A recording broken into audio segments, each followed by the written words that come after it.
بله، این که ملاحظه فرمودید یک خلاصه بود از مطالب حجت الاسلام المسلمین نصوری عزیز که هفته گذشته ازشون شنیدیم و یاد گرفتیم. عمدتاً بحثمون درباره پاداش هایی بود که برای منتظران ظهور حضرت منجی در نظر گرفتن و این نوبت هم میخوایم بپردازیم به موضوع تکلیف منتظران.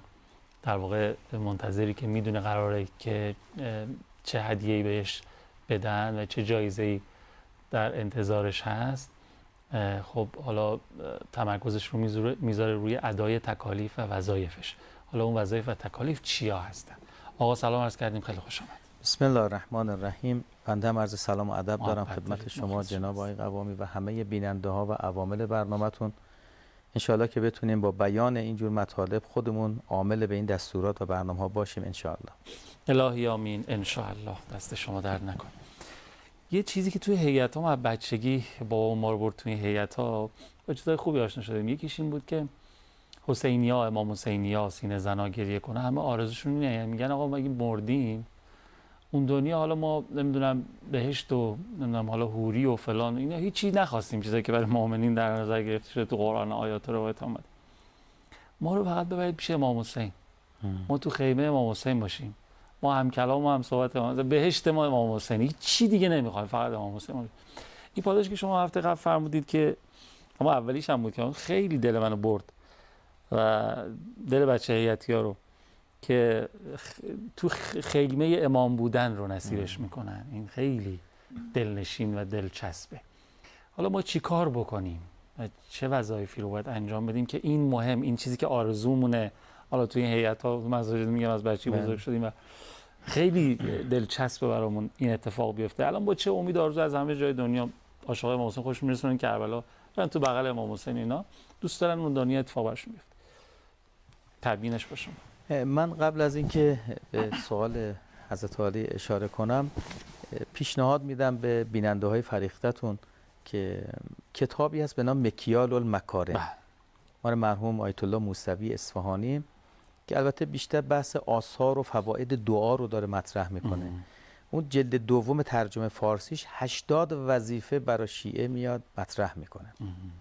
منتها اینا خب طبیعی هر که بر اساس ذوق و ذائقه‌اش میتونه دسته‌بندی کنه، وظایف متعدد، فردی، اجتماعی، نمیدونم اقتصادی، سیاسی.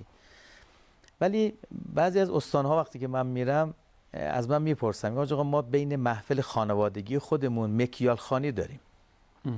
یعنی مرور میکنن مثلا دعاهایی که منسوب به امام زمان هم نگاه بکنید، خود دعاها مرور کردن تکالیفه.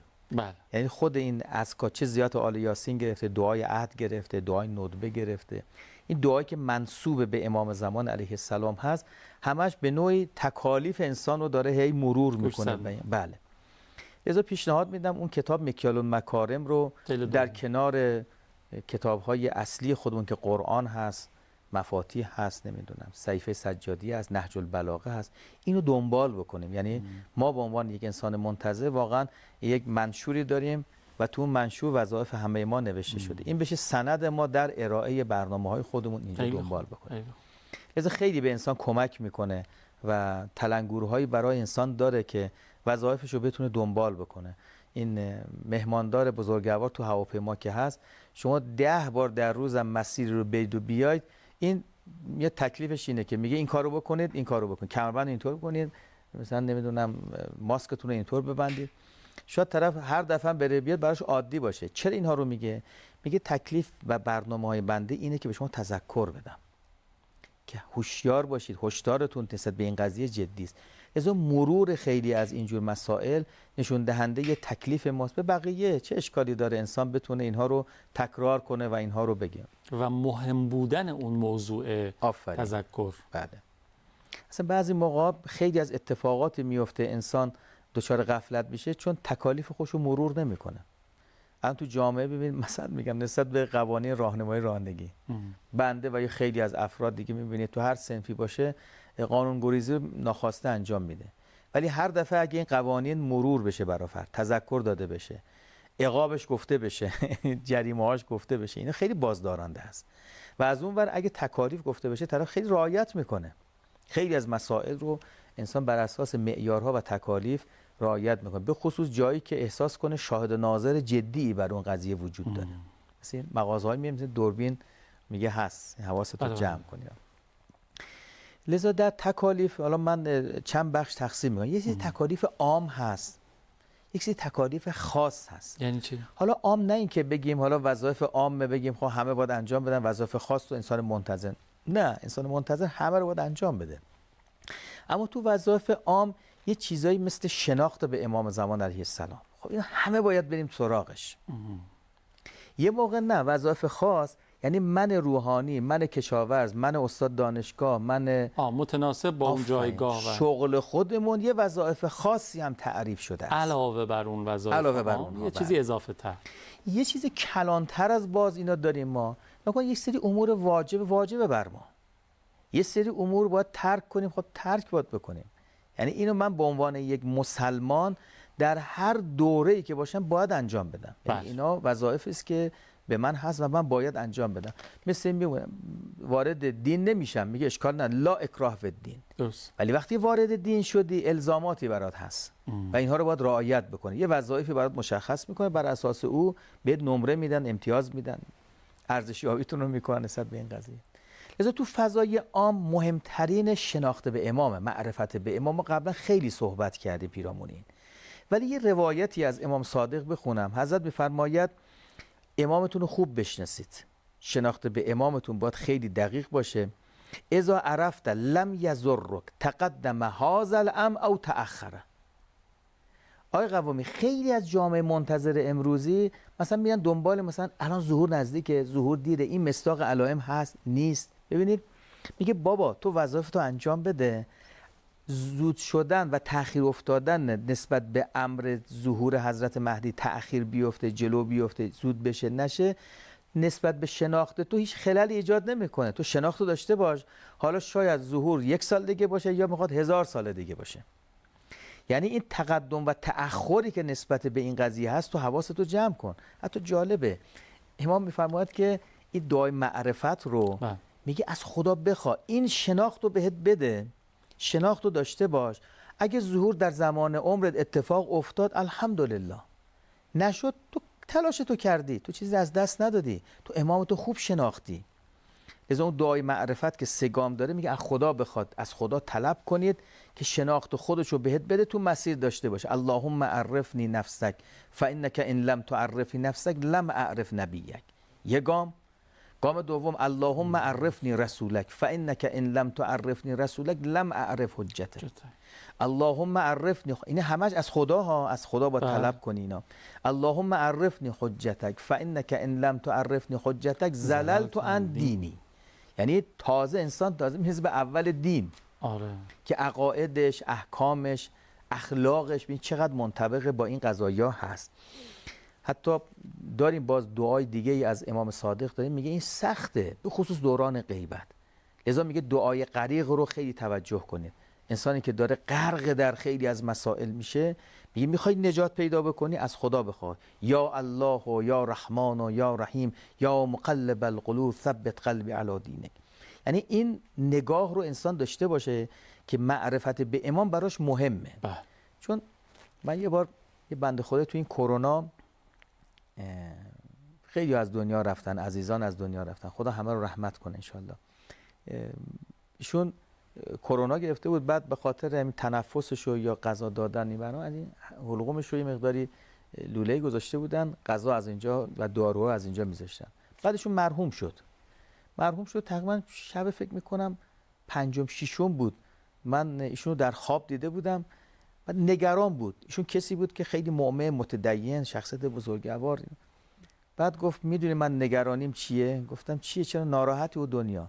گفت به خاطر اینکه شهادت اینو لحظات آخر نگفتم. عجب. گفتم تو با عمل خودت نشون دادی که آدم خدا محور و امام محوری. یعنی فقط اینجور نبود که تو، بعضی دارن میگن لال از دنیا نری. بعضی واقعا یعنی این فضای ایجاد میشه براشون، نگرانی براشون ایجاد میشه. حالا من نمیخوام استدلال به خواب و اینها بکنم، میخوام بگم فضای معرفت به امام خیلی مهمه. انسان در عمل انجام بدن، در عمل نشون بده که چقدر امامو میشناسه. خب شهادتین رو گفته یا نگفته، دقت کردید؟ یا اون لحظات آخر اون اذکار رو گفته یا نگفته. تو در عمل باید اینها رو نشون بدی.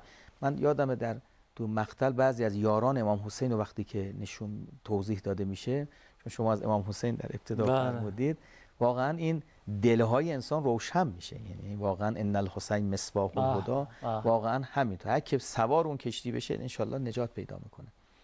مثلا بعضی میگن سایه به سایه امام حسین میرفتن. امام حسین میگفت نیایید، گفت ما نگران شما هستیم. آخه ببینید حتی مثلا خب خیلی تصورش هم امروزه برای ما بنده خودم میگم، خدای نکرده جسارت به بیننده های بزرگوارتون نشه. بابا طرف میدونه که اگه جلوی این تیر بیسته کشته میشه، برای فدا کردن خودشو در مقابل امام نماز بخونه جلو وای میسته. خیلی واقعا شما تو جنگم تو خاطرات این شهدا هست، یعنی نشون میده که این مدل ها همه دوران میتونه باشه. هست جان فدا. طرف مثلا تو لقبی فکه که به شهید سلیمانی دادن. مثلا تو فکه طرف رو سیم خارداد ایستاد، به ستون گفت از رو من رد بشید. یا طرف وقتی که دید گره خورده گروه تخریب که بود، خودشو انداخته که راه معبر باز بشه. یعنی فدایی شدن نسبت به این قضایا.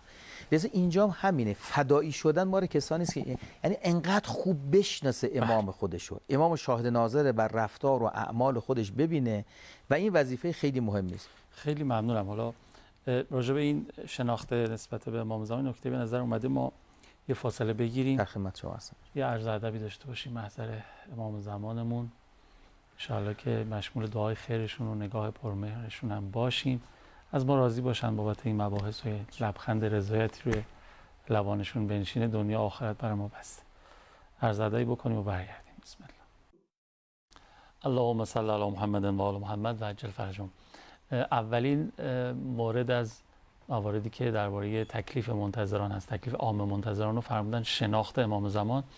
این چیزی که به ذهنم اومد این بود که حالا شما با نگاه به ادعیه دارید عمدتاً میفرمایید، اما به نظرم بزرگترین نهیب و تلنگر رو درباره شناخت امام زمان شخص شخیص اول اسلام از رسول خودشون این تلنگر رو زدن، اونجا که فرمودن من مات ولم یعرف امام زمانه مات میتة جاهلیه. خیلی حرف گنده‌ایه، خیلی حرف بزرگیه و نسبت بهش غافلیم. هرگز بمیره امام زمانشو نشناسه اصلا به مرگ جاهلی است. همینطوره. برای همین ناکو گفتیم که امام صادق یه راهبرد مثل طلب کردن از خدا رو مطرح میکنه. واقعا سخته. مثلا در زمان امیرالمؤمنین بعضیا بودن اومدن از زهرا مرضیه دفاع کردن، مثل زبیر. بله. چی شد بعد خطا کرد، ریزش داشت، یعنی معرفتش عمیق نبود دیگه. سیف الاسلام. یا سلیمان ابن سرد مثلا در مقابل امام حسن ایستاد، یا مذل المؤمنین گفته، بعد پشیمان شد زمان امام حسین، بعد از امام حسین امام یاری نکرد، بعد اومد شهیدم شد. این نقص در معرفت داشته. نقص در لذا از این مدل ها تو تاریخ داریم، تو دوران فعلی هم داریم. لذا باید برای ثبات قدم و تثبیت اعتقادات خودمون خیلی باید تلاش کنیم. شناخته هم محدود نیست به نظر. نه چون خلیفه خداست و آخرین ذخیره خداست امام زمان دیگه. نقطه کانونی خلقته مثل خود خدا که هر چقدر تو معرفت الهی ما پیش میریم باز جا داره. خود امام زمان یعنی اینجوری نیست که من مثلا به یه پایه‌ای رسیدم میگم خب دیگه حالا دیگه من همه چیو میدونم دیگه نیاز نیست. نه، همیشه باید توی مسیر بود به نظر. همینطوره. بعد نکته دومی که وجود تو وظایف عام محبت به امامه. من عاشق کی میخوام بشم؟ به کی محبت کنم؟ یعنی هر چقدر اون شناخته عمیق‌تر، قوی‌تر باشه، عشق و محبت چی میشه؟ بیشتر میشه. هر چقدر اون لذت و زیبایی اون امام رو من درک بکنم، عشقم نسبت به او چی میشه؟ بیشتر میشه. لذا وظیفه عام بعدی من پایداری در این محبت و معرفته. یعنی من تلاش کنم هر چقدر معرفتم و محبتم به امام بیشتر بشه، قطعا نگاه‌های شیطانی میخواد منو از اینجا چیکار کنه؟ دور کنه. پس باید خودم رو قوی کنم. هر چقدر خودم رو قوی کنم یعنی استقامت خودم رو رشد دادم. در برابر چی؟ در برابر معرفت به امام دارم کسب میکنم. کم نیست. دارم کسب میکنم چی؟ محبت به امام رو، یعنی دل اون رو دارم به دست میارم، عاشق اون دارم میشم. وقتی به سمت عشق به امام برم، ذوب در اون امام که بشم، قطعا پایدارتر میشم. لذا اگر شبهه بیاد میبینم کسی جواب نده، خودم حرکت میکنم. یا اگر امروزه دیدیم دیگه خیلی به امام ما نعوذ بالله میگن اون دجال است. خب من بیام اثبات کنم که اون نیست، اون امام مهربان است. او داره ان شیعتی و اهلی، از شیعیان و اهل خودش داره دفع بلا میکنه، اینو جا بندازم براش. او در حق من دعا میکنه، من در حق او دعا کنم. او در جامعه میبینید که اصلا شناخته شده نیست، به هر ابزاری من بخوام اینو بشناسونم به بقیه. چرا؟ اگه عاشقش بشم، اگه محبتم به او بیشتر بشه. میبینم یه دفعه مثلا میبینم اوه یه کتابی بر ضد امام زمان نوشته شده، پرتیراژ شده مثلا در یه سال، هست از این موارد. بله. خب میگه عجب این داره یه کار میکنه، چرا کتاب نمی‌نویسی؟ حرکت میکنم. میگم برای اون کسی که من عاشقشم، خوب میشناختم، چنین بلایی داره سرش میاد، پس من این کارو بکنم. گناه دل امام رو به درد میاره. چرا گناه میکنی؟ یعنی میام میدونداری میکنم. گناه نکنید، دل حضرت به درد میاد. چرا این کارو میکنید؟ غفلت میکنید. پرونده اعمالتون امام داره میبینه، امام داره میخونه.